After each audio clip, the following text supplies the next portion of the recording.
The familiar crunch of gravel under his tires was a welcome sound, the final note in the long, dissonant symphony of his workday. For Marcus, pulling into his own driveway was more than just parking. It was an arrival into a sanctuary he worked tirelessly to build for his wife and 2 young children. The 2-story colonial, with its neatly trimmed lawn and welcoming porch, represented a milestone. It was a testament to late nights, sacrifice weekends, and a steadfast belief in the promise of a better life. This belief extended to the sleek electric sedan he now guided into the garage. It was a commitment to a sustainable future, a small but meaningful contribution to the world his children would inherit. That commitment had required an investment beyond the car itself. Just a month prior, he had written a check for nearly $2,000 to a licensed electrician. The project wasn't glamorous, but it was essential. A dedicated EV charger, hardwired directly into the circuit breaker panel that was connected to his personal electricity meter. The hum it emitted when in use was, to Marcus, a sound of progress and self-sufficiency. It was his charger, paid for with his money, drawing power for which he received the bill. It was as personal and private as the refrigerator in his kitchen. The ritual was simple, almost meditative. He reversed into garage, killed the engine, and stepped out into the cool, quiet space. He grabbed the sturdy charging cable, its weight familiar in his hand, and plugged it into the car's port. The charger's indicator light glowed a steady, reassuring blue. It was in this moment of quiet accomplishment, as he stood in the threshold of his own garage, that the peace was shattered. "That's not yours, you know. It belongs to the neighborhood." The voice was sharp, strident, and cut to the evening air like a shard of glass. Marcus turned, his heart giving a single, hard thump against his ribs. Across the street, standing on her immaculately manicured lawn, was his neighbor. She was a woman he'd only exchanged polite, strained pleasantries with, but whom other long-term residents had already referred to in hushed tones as the HOA's unofficial enforcer. Let's call her Barbara, though Karen fit the caricature perfectly. Barbara stood with her arms crossed, a posture of absolute certainty. She gestured not with a wave, but with a pointed finger, aiming it directly at the charger on his garage wall. Marcus, bewildered, managed a hesitant laugh. "I'm sorry? This charger? I'm pretty sure it's mine. I just paid the installer last month." "That's on shared property," Barbara declared, her voice dripping with the authority of someone who believes they are citing irrefutable law. "The easement, that part of your driveway and garage apron, is considered common land for access. Therefore, any improvements on it are communal assets." Marcus felt a hot flush of confusion and anger. He looked down at the concrete of his driveway, then back at the charger mounted firmly on the interior wall of his garage. "Barbara, this is inside my garage. And even the driveway is my private property. There's no easement here." "Oh, there is," she insisted, a smug smile playing on her lips. "I've been here for 15 years. I know the covenants better than the board members. You can't just install whatever you want. That charger needs to be available for any electric vehicle in the community. What if someone else needs a charge?" The absurdity of the claim was staggering. It was a logic that would mean his mailbox, his garden hose spigot, and the welcome mat at his front door were also suddenly neighborhood property. He thought of the invoice sitting in his filing cabinet, the $2,000 that had vanished from his savings account. This was a minor misunderstanding. It was a direct challenge to his ownership and a profound violation of his sense of home. "I think you're mistaken," Marcus said, his voice tightening. "This is private property. I suggest you take it up with the HOA board if you have a concern." "I intend to," she shot back, already turning on her heel.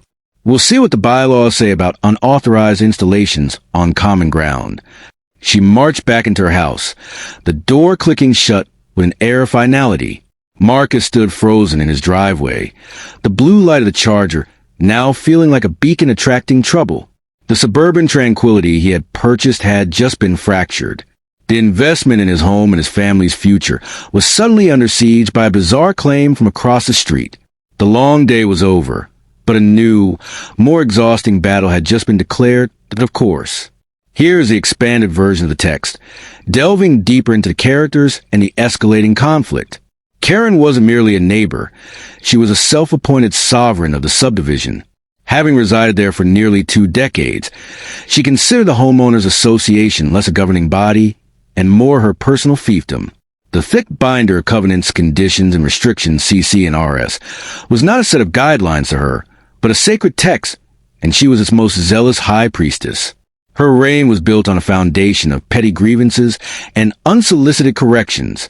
She knew the exact day the holiday decorations had to be removed, January 2nd by noon, and the precise millimeter a lawn could exceed before it became an eyesore. To many residents, she was a tiresome nuisance, but one they quietly placated to avoid becoming her next target. When for sale sign went down in front of Marcus's new home, Karen didn't see a young family. She saw a new subject. Her surveillance began almost immediately. From behind her perpetually half-closed blinds, she monitored his every move, cataloging his habits against a rigid, unwritten code of suburban conduct. The initial interactions were subtle, delivered with a smile that never reached her eyes. A comment lobbed across the driveway like a grenade. "We don't park in the driveway overnight here. It clutters the street's aesthetic."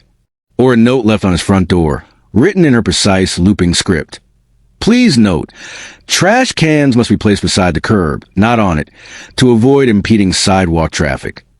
Each correction was a test, a way to establish dominance and see how much pushback this new homeowner would provide. Marcus, weary from the move and wanting to start on good footing, initially dismissed it as eccentric neighborly behavior. He'd shrug it off to his wife, saying, "Every neighborhood has one." He even made an effort to comply, moving his car into garage and adjusting the trash cans, hoping his acquiescence would earn him peace. But the installation of the EV charger was a declaration of independence Karen could not tolerate. It was a significant, permanent alteration that she hadn't pre-approved in her own mind. The sight of the electrician's van and the distinctive unit being mounted on his garage wall represented an autonomy that threatened her entire sense of order. This wasn't about grass length or garbage cans. This was about infrastructure. In her mind, it shifted Marcus from a passive subject to an active agent change, and that was a direct challenge to her authority. Her approach this time was not a passive-aggressive note. It was a formal, confrontational declaration. She marched over one evening as he was plugging the car, her posture rigid with purpose, pointing a finger not just at the charger, but at the principle of it. Marcus, though his patience was thinning, remained calm. He explained for what felt like the first of 1,000 times the facts. He had paid for the unit himself. It was installed by licensed electricians on his private property, and it was connected directly to his personal electricity meter, for which he alone received the bill. He was reasonable, logical, and firm, but reason was a language Karen refused to speak. His calm explanation was, to her, an act of defiance. Being thwarted was an intolerable sensation. And so she shifted her strategy from direct confrontation to a campaign of social sabotage. She began weaponizing her network of neighborhood relationships. At the communal mailbox, she would sigh and lament to a neighbor, "It's such a shame the new family is so inward-looking. That charger could have been a wonderful resource for everyone." She twisted the narrative masterfully, framing Marcus not as a man protecting his property, but as a selfish hoarder of community assets. She planted seeds of doubt and resentment, asking, "What if you had an electric car one day? Wouldn't you hope a neighbor would share?" She effectively recast his personal investment as a stolen communal opportunity, turning his rightful ownership into a character flaw. The quiet street, once a backdrop for Marcus's dream, was now the stage for a very different and deeply unsettling drama. The crisp morning air felt like a lie. For Marcus, stepping outside to retrieve a newspaper was supposed to be a moment of quiet routine, a brief, peaceful punctuation to the early hours before the family awoke. Instead, he froze on his porch, his coffee mug halfway to his lips. Parked squarely in his driveway, nestled arrogantly close to his garage door, was a sleek, unfamiliar luxury sedan. And snaking from his personal EV charger into its side was a thick black cable. A cold, sharp anger, entirely different from the hot flash of Karen's initial accusation, settled in his chest. It was a violation, a physical manifestation of her absurd claim right on his property. He pulled out his phone and opened his home energy monitoring app. With a sinking feeling, he watched the real-time usage graph. A steady, significant draw was unmistakable, the digital proof that his money was literally being siphoned away. Each kilowatt hour ticking upward felt like a tiny theft. The pieces clicked into place with infuriating clarity. This wasn't a mistake. This was Karen's doing. She had taken her fabricated narrative that the charger was communal property and acted upon it, inviting one of her friends to brazenly use it. It was a power play, a test to see if he would enforce his boundaries or capitulate to her bullying. Fury warred with a calculated calm. A scene was what she wanted. It would fuel her narrative of him as an aggressive, unreasonable man. So, he chose a different path. He walked over, unplugged the vehicle with a decisive click, and coiled the cable neatly back onto its holder. From his car, he retrieved a notepad and wrote a brief, unambiguous note, slipping it under the stranger's windshield wiper. This EV charger is private property, connected to my personal electrical meter. Unauthorized use is trespassing and theft of services. Please do not plug in again. Marcus. House number. He left a note polite but firm, a boundary drawn in ink rather than shouted in anger. He went about his day, but the incident cast a long shadow. The sanctuary of his home had been breached. The confrontation that evening was inevitable. As families were enjoying the cool twilight on their porches, Karen staged her performance. She marched across the street, not to his door, but into the center of the court, ensuring she had an audience. Marcus. Her voice rang out, sharp and theatrical. How dare you? My friend was humiliated. She was just using the community resource you're hoarding. He stepped outside, meeting her on his lawn, refusing to be cornered on his own porch. Neighbors subtly leaned in, their conversations dying down. Karen, there is no community resource, he stated, his voice loud and clear for all to hear. There is my charger, which I paid for on my property. Your friend was trespassing and stealing my electricity. Stealing, she shrieked, feigning outrage. This is exactly what I mean. You are not community-oriented. You're aggressive and selfish. What kind of neighbor are you? And in that moment, under the glow of the streetlights, Marcus saw the game with perfect clarity. It was never just about the charger. The charger was merely the battlefield. The war was for social control. Karen was systematically painting him as the problem, the outlier, the hostile element. If she could isolate him, make him a neighborhood pariah, she could force him into compliance or, better yet, force him out. The polite notes and calm explanations were useless against a weaponized narrative. She operated in the court of public opinion, where facts were malleable and emotional appeals ruled. To win, he had to fight on her turf, but with his own weapons, patience, evidence, and strategy. A slow, grim smile touched his lips as he turned and walked back inside, ignoring her continued harangue. The time for defense was over. Karen believed she was a hunter, cornering her prey. She had no idea the prey had just decided to dig a pit. Marcus realized it was time to set a trap, not a malicious one, but a perfect, undeniable, and legal snare that would expose her campaign for exactly what it was. He needed her to hang herself with the rope she was so eagerly trying to wrap around his neck. He pulled out his laptop, the glow of the screen illuminating his determined face. The planning had begun out of course. Here is the expanded version of the text, delving deeper into Marcus's strategic planning and the mounting evidence. Marcus understood that in the theater of suburban warfare, Karen was an expert at rewriting scripts on the fly. A direct confrontation was a battle of her choosing, fought with her weapons. Hearsay, exaggeration, and manufactured outrage. To win, he needed to change the battlefield entirely. He needed to introduce something Karen's drama could not manipulate. Cold, hard, irrefutable data. This wasn't about winning an argument. It was about presenting a case. His plan was methodical and precise, reflecting the same careful planning he applied to his work. The first layer of defense and offense was a high-resolution security camera. He didn't hide it. He mounted it prominently under the eave of his garage, its dark lens offering an unblinking view of the driveway and the charger. It was a statement in itself. This is monitored property. He configured the motion alerts to ping his phone instantly, a silent alarm against incursions. The second layer was even more clever. He delved into the smart features of his EV charger, a function he'd previously ignored. He discovered it could log every single interaction, the moment a plug was inserted, the exact duration of the charging session, the kilowatt hours consumed, and the moment it was disconnected. This digital ledger was the perfect companion to the visual evidence. The camera would show the who, the log would prove the what and the how much. Together, they would form an incontrovertible narrative. For the first few days, the system remained untested. The driveway was quiet. Marcus began to wonder if his firm note had actually worked. But he knew Karen's sense of entitlement was a compulsion too strong to resist. He was right. The alert came at 2:17 a.m. on a Thursday. His phone buzzed on a nightstand, the screen illuminating the dark room.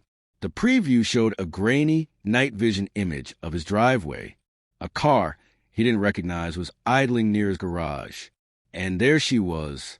Karen, dressed in a robe, was a ghostly figure in the green-tinted footage, holding a heavy-duty extension cord. She moved with a shocking familiarity, guiding the driver to park perfectly. She then walked directly to his charger, uncoiled the cable, and plugged it into the visitor's car, as if she were the hostess of a private gas station. The sheer audacity of the act, conducted under the cover of darkness, took his breath away. This wasn't just daytime opportunism. This was a coordinated, clandestine operation. His first instinct was rage, to storm outside and expose her right then and there, but he quelled it. A single incident could be dismissed as a misunderstanding, a one-time mistake. Karen would weep, claim she was just trying to help a stranded friend, and paint him as the monster who harassed her in the middle of the night. No, he needed a pattern. He needed to prove this was a deliberate, repeated act of theft. He did nothing. He simply saved the video file, labeled it with the date and time, and cross-referenced it with the charger's log. The data was perfect. A 47-minute session, 18.3 kilowatt hours of electricity stolen. He went back to sleep, a strange sense of calm settling over him. The trap had been sprung, and the quarry was inside. The following week provided a wealth of evidence. The phone buzzed again 2 nights later. This time, it was a different car, a compact SUV. The ritual was the same. Karen's confident stride, the effortless plug-in, a brief conversation with the driver before she scurried back across the street. Another file saved. Another log entry. 31 minutes, 11.7 kilowatt hours. A third incident occurred just after midnight on a Sunday. Each time, Marcus silently collected the evidence, building a dossier of deceit. The footage was crystal clear, capturing not just the act, but her demeanor. There was no hesitation, no furtive glances. She operated with the unshakable conviction of someone who believed she was entirely in the right. That conviction, he knew, would be her undoing. He had not just a complaint, but a timeline. He had a record of the stolen electricity, which he calculated was now totaling a significant amount. He had, in essence, a documentary of her campaign against him. The evidence was no longer just proof. It was a weapon, and Marcus was now ready to wield it. The air in the community center meeting room was thick with the usual blend of fluorescent lighting and low-grade anxiety. For Marcus, seated near the back, it felt like the culmination of a long, covert campaign. He watched as Karen, perched triumphantly in the front row, practically vibrated with anticipation. When the HOA president opened the floor to new business, her hand was the first to shoot up. "Mr. President," she began, her voice saccharine yet dripping with false concern. "I regret to bring this up again, but we have a serious issue with community harmony." She stood, turned to face the assembled neighbors, her eyes briefly locking onto Marcus with a glint of malice. As you all know, Marcus installed an EV charger. What you may not know is that he aggressively refuses to share this valuable resource. He's creating a hostile environment, turning away neighbors and even my guests in need. It's selfishness of the highest order, and it's not what our community stands for. A few heads nodded, their expression sympathetic to the narrative she had so carefully cultivated. Murmurs rippled through the room. Karen stood taller, savoring what she believed was her moment of victory. But Marcus simply stood up. He didn't shout or protest. He walked calmly to the front of the room, a small, slim cable in his hand. "Mr. President, with your permission, I believe I can provide some clarity." The president, looking weary, nodded. Marcus plugged his phone into the meeting room's projector. The large screen at the front glowed to life. "Karen is correct about one thing," Marcus said, his voice even. "There has been theft and hostility. But the perpetrator isn't who she says." He tapped his screen. The room fell into a stunned silence as the first video played. The timestamp read 2:17 a.m. The grainy, green-hued footage showed a familiar figure in a robe, Karen, leading a luxury sedan into Marcus's driveway. The only sounds were the quiet hum of the projector and the distinct click of her plugging the stranger's car into his charger. Gasps erupted. Karen's face drained of color. Marcus didn't say a word. He simply played the next clip from a different night, showing a different car but the same brazen act. And then another. The evidence was undeniable. A silent film of entitlement and trespass. "This," Marcus said softly, "is what hostility looks like." He then switched the display to a spreadsheet, pulling data directly from his charger's log. "And this is the cost of that hostility. These entries document the exact dates, times, and amount of electricity stolen during these unauthorized sessions. Every kilowatt hour you saw being taken, I was billed for." He turned to face Karen, who was now shrinking in her seat. "You didn't just think it was shared, Karen. You knew it was mine.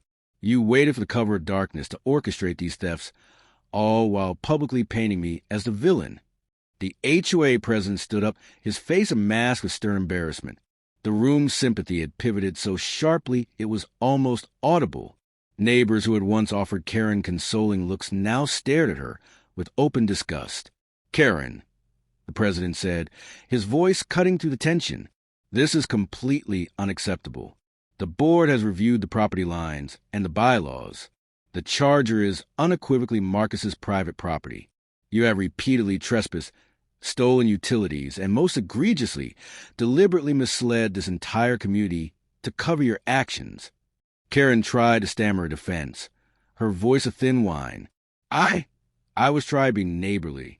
I thought it was for everyone." But her words fell on deaf ears.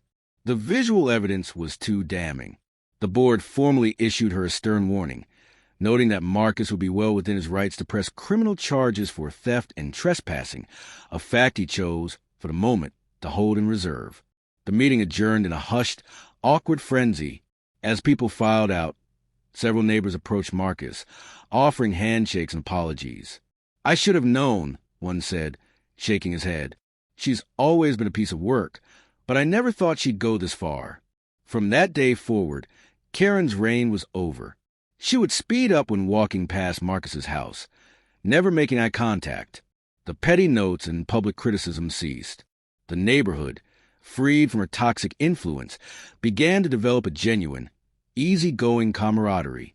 And Marcus, standing in his driveway that evening, listening to the peaceful hum of his own car charging on his own property, he felt a profound sense of quiet satisfaction. He hadn't just secured his charger. He had reclaimed his home's peace and, in the process, restored his own good name.